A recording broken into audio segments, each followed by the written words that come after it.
जो डिस्कशन हम कर रहे हैं वो ये कर रहे हैं कि रियल एस्टेट एजेंट्स को एफबीआर के साथ दोबारा रजिस्टर होना पड़ रहा है, लेकिन as a designated non finance business and profession. और ये रजिस्ट्रेशन क्या है, इसकी कॉस्ट क्या आएगी, कितने हेडेक होंगे रियल एस्टेट वाले एजेंट्स को, इसके लिए उनके कस्टमर को क्या इनकन्वीनियंस होगी,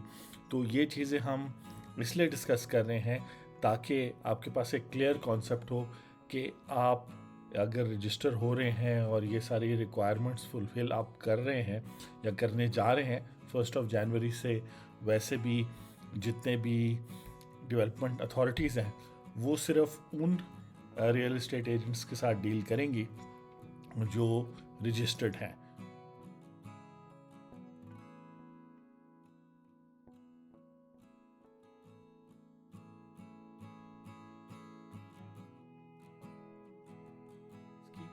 इस वीडियो में हम जो है कुछ स्पेशल टॉपिक्स पे बात करेंगे कि आपने जब जनरल ड्यू डिलिजेंस करनी है, कस्टमर ड्यू डिलिजेंस करनी है,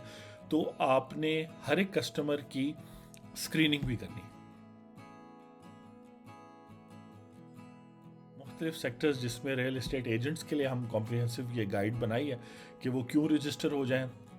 उनको अब क्या करना पड़ेगा। पहले हो सकता था कि आप अपने क्लाइंट से मिनिमम इंफॉर्मेशन लेते थे एज एन इंडिविजुअल, उसका आईडी कार्ड ले लिया, थोड़ा बहुत उसका एड्रेस वगैरह पूछ लिया, लेकिन अब आपने सोर्स ऑफ वेल्थ वगैरह भी पूछनी है, और लीगल कंपनी है तो कंपनी के पीछे जो लोग हैं उनकी भी डिटेल्स पूछनी है, बेनिफिशियल ओनर है। अब जब ये सब कुछ तो आप करेंगे, एडिशनल स्टेप जो आज आपने सीखा वो ये कि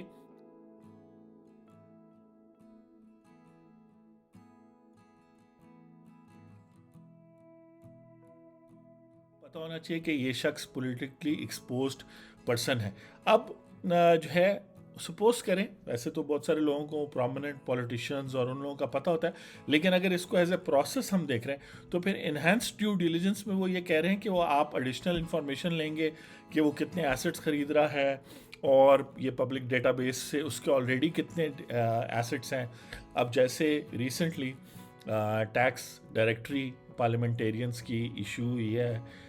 3 जनवरी 2022 को, और उसमें सारे पार्लियामेंटेरियंस की इनकम की डिटेल्स हैं, यानी कि 2019 में जो उन्होंने, तो 2019 की वहाँ से मिल सकती हैं, और उसके अलावा भी पब्लिक इंफॉर्मेशन आप उनकी।